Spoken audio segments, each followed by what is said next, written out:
सपना, अरे ओ सपना, चाय बनी कि नहीं? मैं कब से तुझे बुला रही हूँ। जल्दी मेरे लिए एक कप चाय लेकर आ। अरे हाँ माँ, ला रही हूँ। मेरे हाथ है, कोई मशीन नहीं है जो झट से चाय बनाकर ले आऊं।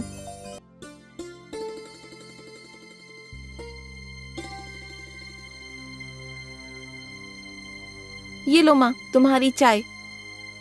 छी छी छी, ये कैसी चाय बनाई है तूने? इसमें तो चीनी का स्वाद बिल्कुल भी नहीं आ रहा। एक तो मैं दिन भर घर का सारा काम करूं और ऊपर से तुम हो कि मुझे एक चाय के लिए इतना सुना रही हो। और तभी वहाँ पर सपना का भाई सूरज आ जाता है।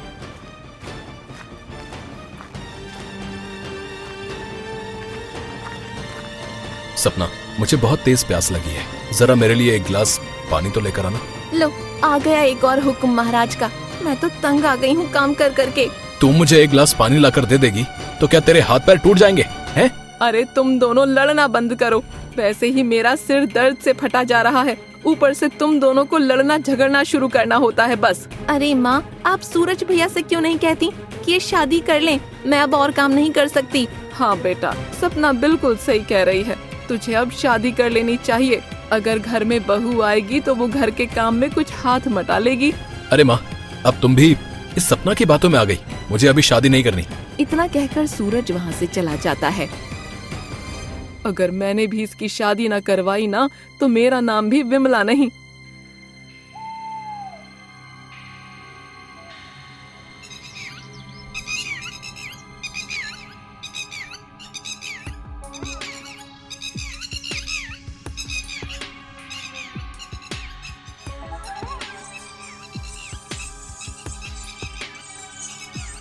अरे ओ विमला, कैसी है तू? कमला को देखकर विमला बहुत ही ज्यादा खुश हो जाती है। अरे कमला, तू यहाँ कब आई? अरे अब दरवाजे पर ही खड़ी रहेगी कि अंदर भी आएगी? बहुत दिन हो गए तुझसे मिले हुए। अच्छा किया जो तुम मुझसे मिलने आ गई। अरे मिलने कैसे ना आती, तू मेरी पक्की सहेली जो है। फिर विमला सपना को आवाज लगाती है। सपना, अरे ओ सपना, जरा ठंडा ठंडा शरबत तो लेकर आ। मेरी सहेली कमला मुझसे मिलने आई है। जी माँ, अभी लेकर आती हूँ।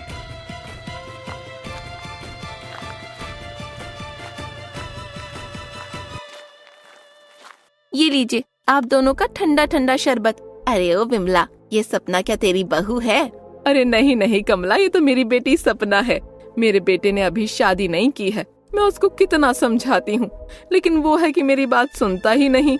अरे विमला, मुझे देख, मैं तो घर पर बिल्कुल आराम से रहती हूँ। मैं तो एक गिलास को इधर से उधर भी ना उठाऊं। सारा काम मेरी बहू से ही करवाती हूँ। अरे वाह कमला, तेरे तो मजे ही मजे। लेकिन मेरी किस्मत इतनी अच्छी कहाँ। शायद मेरे नसीब में तो बहू ही नहीं है। विमला, मेरी बात मानो तो तुम भी अपने बेटे की शादी करवा दो, फिर तुम्हें कुछ काम भी नहीं करना पड़ेगा। हाँ, तू ठीक कहती है कमला। अब मुझे भी मेरे बेटे की शादी जल्द से जल्द करानी होगी। ठीक है विमला, अब मैं चलती हूँ। तू अपना ख्याल रखना। इतना कहकर कमला वहाँ से चली जाती है।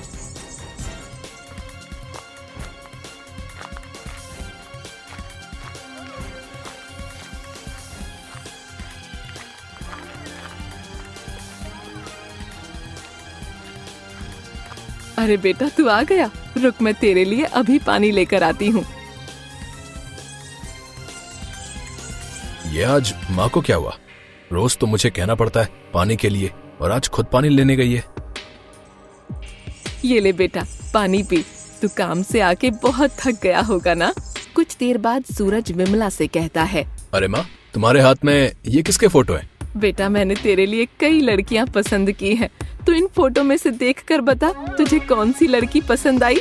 माँ, मैंने तुमसे 1000 बार कह दिया है कि मुझे अभी शादी नहीं करनी, तो फिर मेरे पीछे क्यों पड़ी हो? इतना कहकर सूरज गुस्से में घर से चला जाता है।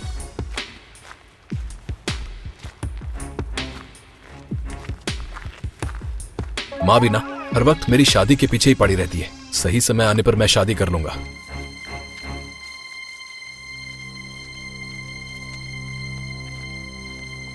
सूरज इतना कह ही रहा होता है कि तभी वो देखता है कि कुछ डाकू एक लड़की के पीछे पड़े हुए हैं। अरे सुनिए, मुझे इन चोरों से बचा लीजिए, नहीं तो ये मुझे मार डालेंगे। अबे ओए, इस लड़की को हमारे हवाले कर दे, नहीं तो तेरे लिए अच्छा नहीं होगा। अबे साले, यहाँ से जाता है कि दो एक कान के नीचे।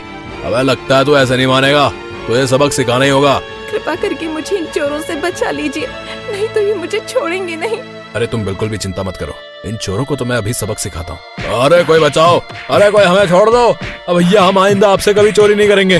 मम्मी लग गई रे। सूरज उन चोरों की जमकर पिटाई करता है और वो दोनों चोर वहाँ से भाग जाते हैं। अरे रोना बंद करो, क्या नाम है तुम्हारा और तुम इस घने जंगल में क्या कर रही हो? मेरा नाम मनीषा है और मैं इस जंगल में लकड़ियाँ लेने आई थी। तभी उन दो चोरों ने मुझे पकड़ लिया और मैं उनसे पीछा छुड़ाने के लिए यहाँ तक भाग आई। लेकिन तुम इस जंगल में लकड़ियाँ लेने क्यों आई? क्या तुमको पता नहीं कि ये जंगल कितना खतरनाक है, और अगर तुमको कोई जानवर खा जाता तो? मेरा इस दुनिया में कोई भी नहीं है, मैं अनाथ हूँ और मैं अकेली ही रहती हूँ। मेरे पिताजी और माँ मुझे 7 वर्ष की उम्र में ही छोड़कर चले गए थे। अरे ये तो तुम्हारे साथ बहुत ही बुरा हुआ। एक काम करो, तुम मेरे घर चलो, तुम वहाँ पर आराम से रह सकती हो। नहीं, मैं तुम्हारे घर पर रहकर तुम पर बोझ नहीं बनना चाहती। ये तुम कैसी बातें कर रही हो? तुम इतने घने जंगल में कहाँ भटकोगी? कुछ देर बातें करने के बाद सूरज मनीषा से कहता है, मनीषा, अगर तुम बुरा न मानो तो मैं तुमसे कुछ कहूँ? हाँ कहिए ना, क्या बात है? अब मनीषा, तुम मुझे बहुत अच्छी लगी और मैं तुमसे शादी करना चाहता हूँ। फिर मनीषा कुछ देर सोचती है, फिर सूरज से कहती है, आप भी मुझे बहुत अच्छे लगे और मैं आपसे शादी करने के लिए तैयार हूँ। और फिर वो दोनों एक मंदिर में जाकर शादी कर लेते हैं।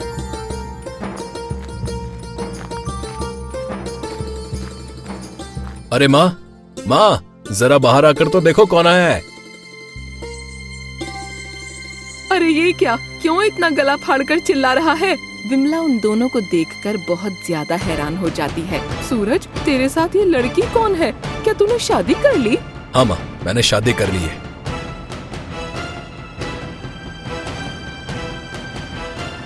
अरे भैया, आपने शादी कर ली। आपने शादी करके बहुत अच्छा किया।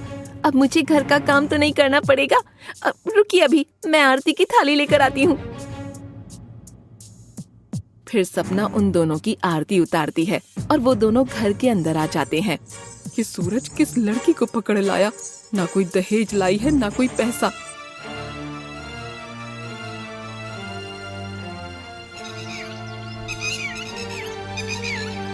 ऐसे ही कुछ दिन बीत जाते हैं। फिर एक दिन, अरे ओ बहू, ए बहू, कहाँ मर गई? जल्दी इधर आ। जी माँ जी, अभी आती हूँ। मैं कब से तुझे आवाज लगा रही हूँ, तुझे एक बार में सुनाई नहीं देता है क्या? वो माँ जी, मैं रसोई की झाड़ू लगा रही थी, इसलिए देर हो गई। चल अब ज्यादा नौटंकी मत कर और जाकर ये सारे कपड़े धो दे। और हाँ, कपड़े धुल जाए तो मेरे लिए 1 कप चाय बना देना। जी माँ जी, मैं अभी इन सारे कपड़ों को धो देती हूँ। कुछ देर बाद विमला मनीषा के पास आकर बोलती है, अरे ओ बहू, तुझसे अभी तक ये कपड़े नहीं धुले? कितनी कामचोर है तू। माँ जी, ये बहुत सारे कपड़े हैं, इनको धोने में मुझे अभी समय लगेगा। मुझसे जबान लड़ाती है, रुक तुझे अभी बताती हूँ। अरे माँ जी, मुझे छोड़ दीजिए माँ जी, मुझे लग रही है। मुझे छोड़ दीजिए माँ जी। पता नहीं तूने मेरे बेटे पे क्या जादू कर दिया जो उसने तुझसे शादी कर ली। फिर मनीषा रोते हुए अपने कमरे में चली जाती है। माँ, पिताजी, आप मुझे छोड़कर क्यों चले गए? मुझे आपकी बहुत याद आ रही है। अरे मनीषा, तुम रो क्यों रही हो? क्या बात है, मुझे बताओ। सूरज इतना कह ही रहा होता है कि तभी वहाँ विमला आ जाती है। अरे सूरज, तू काम पर से आ गया? अरे माँ, ये मनीषा रो क्यों रही है? इसको क्या हुआ? कहीं तुमने तो इसको कुछ नहीं कहा? अरे नहीं नहीं बेटा, ये तू कैसी बातें कर रहा है? मैं भला अपनी चांद जैसी बहू से कुछ कैसे कह सकती हूँ? जी, माँ बिल्कुल सही कह रही हैं। वो बस मेरी आँख में कचरा चला गया था, बस इसलिए आँखों से आंसू आ गए। चलो ठीक है, अब जल्दी से मेरे लिए खाना लगा दो, मुझे बहुत तेज भूख लग रही है। ऐसे ही विमला अत्याचार करने लगी, उसका अत्याचार बढ़ने लगा। और फिर एक दिन,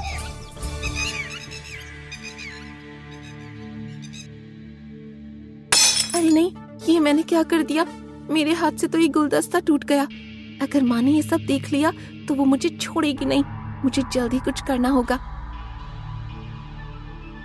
अरे भाभी जी, आप माँ के कमरे की झाड़ू लगा दीजिए ना, मैं यहाँ की झाड़ू लगा देती हूँ। और फिर मनीषा विमला के कमरे की झाड़ू लगाने चली जाती है। अरे ये गुलदस्ता किसने तोड़ दिया? अगर माँ जी ने देख लिया तो अनर्थ हो जाएगा। अरे भाभी, आपने इतना कीमती गुलदस्ता तोड़ दिया। अरे नहीं नहीं दीदी, मैंने ये गुलदस्ता नहीं तोड़ा, मेरा विश्वास कीजिए। हाय राम, ये तूने क्या कर दिया? तूने मेरा गुलदस्ता तोड़ दिया। अरे नहीं माँ जी, मैंने ये गुलदस्ता नहीं तोड़ा। मैं तो सपना दीदी के कहने पर आपके कमरे की झाड़ू लगाने आई थी। तो आप कहना क्या चाहती हैं भाभी कि ये गुलदस्ता मैंने तोड़ा है? आप मुझ पर ऐसे झूठा इल्जाम नहीं लगा सकती। अरे नहीं दीदी, मैं आप पर इल्जाम नहीं लगा रही हूँ, लेकिन मेरा विश्वास कीजिए, मैंने ये गुलदस्ता नहीं तोड़ा। तो अब तू झूठ बोलना भी सीख गई। अरे सपना, जरा ये झाड़ू मुझे तो देना। माँ जी मुझे छोड़ दीजिए माँ जी, हाँ, मैंने गुलदस्ता नहीं तोड़ा, प्लीज मुझे छोड़ दीजिए। हाँ। तू इस घर में रहने के बिल्कुल भी लायक नहीं है।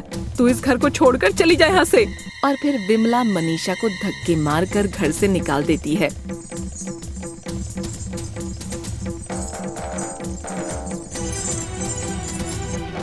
मैंने माँ जी का क्या बिगाड़ा है जब वो मुझे इतना दुख देती है? हे ऊपर वाले, तूने मेरे माँ पिताजी को मुझसे क्यों छीन लिया?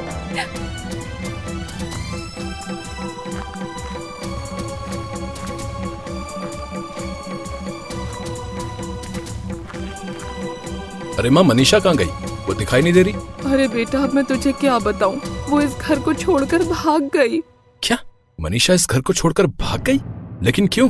पता नहीं बेटा, उसने मुझसे कहा कि मुझे अब और इस घर में नहीं रहना, और वो इस घर को छोड़कर चली गई। हाँ भैया, हमने भाभी को बहुत रोका, लेकिन उन्होंने हमारी एक नहीं सुनी। मनीषा मुझे छोड़कर नहीं जा सकती। जरूर ये लोग मुझसे कुछ छिपा रहे हैं। मुझे अभी जाकर मनीषा को ढूंढना होगा।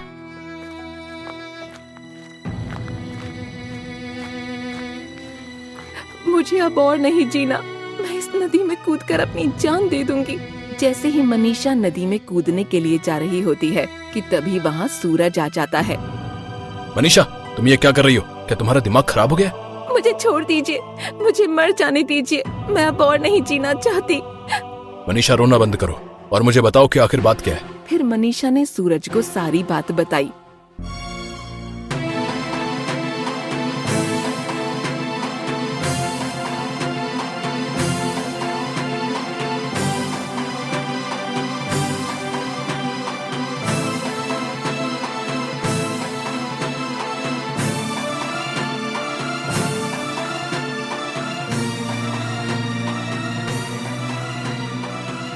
मनीषा, माँ ने तुम पर इतने अत्याचार किए और तुमने मुझे एक बार भी नहीं बताया।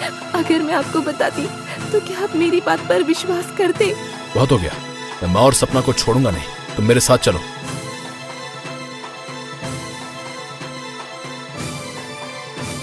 अरे बहू, तू आ गई। हम कब से तेरी राह देख रहे थे। बहुत हो गया माँ, अब तुम और कितना नाटक करोगी? मनीषा ने मुझे सब कुछ बता दिया है। बताओ, आपने मनीषा के ऊपर इतने अत्याचार क्यों किए? ये तो क्या कह रहा है बेटा? मैंने मनीषा के ऊपर कोई अत्याचार नहीं किए, मेरा विश्वास कर। अरे भगवान से तो डरो माँ, अब तुम और कितना झूठ बोलोगी? हमें माफ कर दीजिए भैया, हमसे बहुत बड़ी गलती हो गई। अगर माफी मांगनी है तो मनीषा से माफी मांगो। हमें माफ कर दीजिए भाभी जी, हम आपको कभी तंग नहीं करेंगे। बहुत हो गया तुम दोनों का। तुम दोनों इस घर से अभी के अभी निकल जाओ, नहीं तो मैं अभी पुलिस बुलाकर तुम दोनों को जेल के अंदर करवा दूंगा। अरे नहीं जी, ये आप क्या कह रहे हैं? मैंने माँ जी और दीदी को माफ कर दिया, आपको पुलिस बुलाने की कोई जरूरत नहीं है। मुझे माफ कर दे बहू, अब मैं तेरे ऊपर कभी अत्याचार न करूंगी और तेरे साथ हमेशा अच्छा व्यवहार करूंगी। फिर मनीषा उन दोनों को माफ कर देती है और वो चारों हंसी खुशी रहने लगते हैं।